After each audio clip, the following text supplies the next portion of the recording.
Kuwait पहले Kuwait इस क्षेत्र में तीन बड़े चुनौतियों के बीच रह रहा है।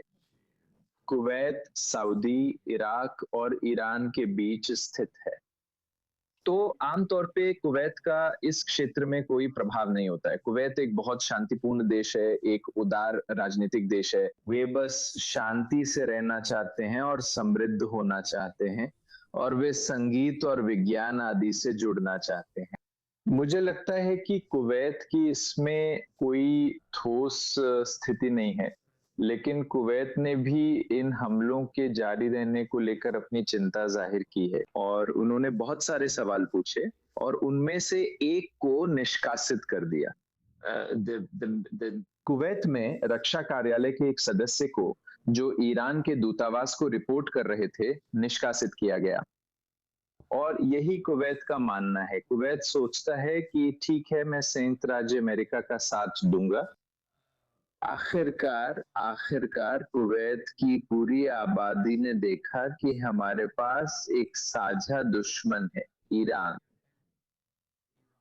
और अब हमारे पास बहुत सारे सहयोगी हैं, उनका भी वही दुश्मन है। हम देखते हैं कि इजराइल का भी वही दुश्मन है, और वे उस शासन पर हमला करने, उसे कमजोर करने व नष्ट करने में मदद कर रहे हैं। और अब हमारे पास संयुक्त राज्य अमेरिका और अमीरात हैं, उनका भी वही रुख है, और अमीरात ने भी हमला करना शुरू कर दिया है। कुवैत का रुख है कि वे इन देशों के साथ हैं, लेकिन सार्वजनिक रूप से कुछ घोषित नहीं कर सकते। मैं खाड़ी क्षेत्र की स्थिति पर और गहराई से जानना चाहता हूं, क्योंकि खाड़ी में जिन लोगों से मेरी बात हुई है, जिनमें इस शो पर आए लोग भी शामिल हैं, सभी का कहना है कि खाड़ी देशों को इस्लामी गणराज्य से अपने संबंधों का पुनर्मूल्यांकन करना चाहिए। और मुझे लगता है कि हम देख सकते हैं, भले ही जीसीसी एक समान समूह नहीं है, हम देख रहे हैं कि दो तरह के गुट बन रहे हैं। एक है कठोर रुख वाला गुट, जिसका नेतृत्व यूएई, बहरीन कर रहे हैं, और फिर एक है नरम रुख वाला गुट, जिसे आप कह सकते हैं जो तुष्टीकरण के पक्ष में है। स्पष्ट रूप से इस श्रेणी के अंत में ओमान है, लेकिन आप वहां कतर और कुछ हद तक सऊदी अरब को भी रख सकते हैं। कुवैत खुद को जीसीसी में ईरान के संदर्भ में उभरती हुई इस नई स्थिति में कहाँ पाता है? फिर से आप जानते हैं, और खासकर इस क्षेत्र में, मेरा मतलब है जैसे सब कुछ एक दूसरे पर चढ़ता जा रहा है। तो उनमें से एक था संयुक्त अरब अमीरात का सऊदी अरब के साथ दक्षिणी यमन में हुआ संघर्ष। हम इसे दक्षिण अरब कहते हैं। और फिर चीजें वाकई में ऐसी हो गई। आप जानते हैं, दोनों देशों के बीच कुछ बहुत नकारात्मक की ओर बढ़ गई।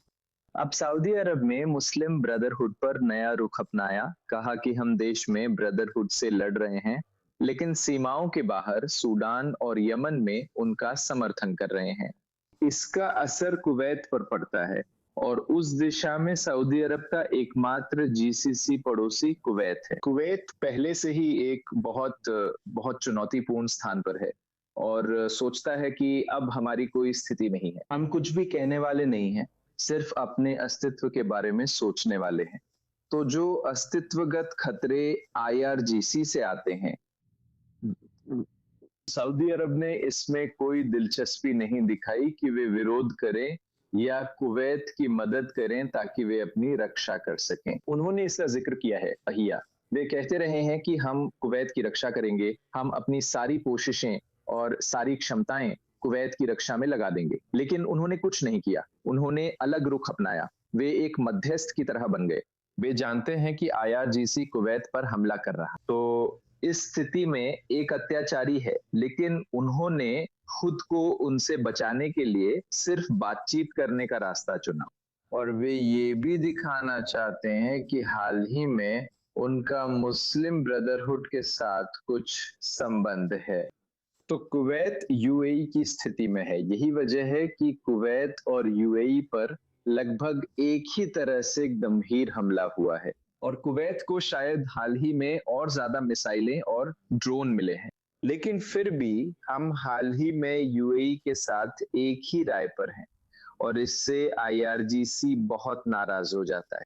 वे नहीं चाहते कि हम मुस्लिम ब्रदरहुड का विरोध करें। वे नहीं चाहते कि हम कुवैत में सुधार करें और उन लोगों की नागरिकता छीने जिन्होंने, आप जानते हैं, फर्जी पहचान के साथ देश पर कब्जा करना शुरू कर दिया।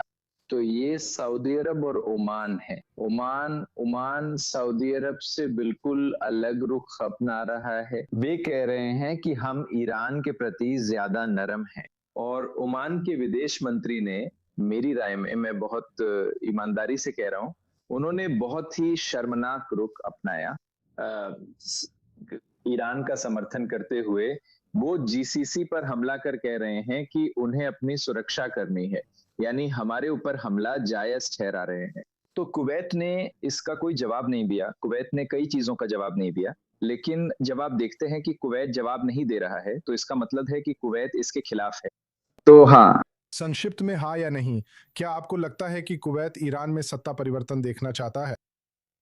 बिल्कुल बिल्कुल, हाँ, कुवैत इस मामले में यूएई के साथ है, लेकिन मुझे नहीं लगता कि कैसे सऊदी अरब वो बदलाव चाहता है, क्योंकि वे सभी एक ही राजनीतिक इस्लाम के दायरे में हैं।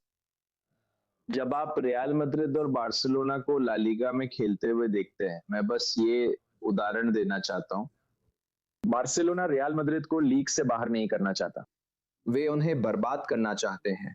वे उनके खिलाफ खेलते समय लड़ेंगे, लेकिन उन्हें पूरी तरह बाहर नहीं करना चाहते, क्योंकि यह विचारधारा या दर्शकों का मनोरंजन करता है कि कोई और प्रतिद्वंदी है।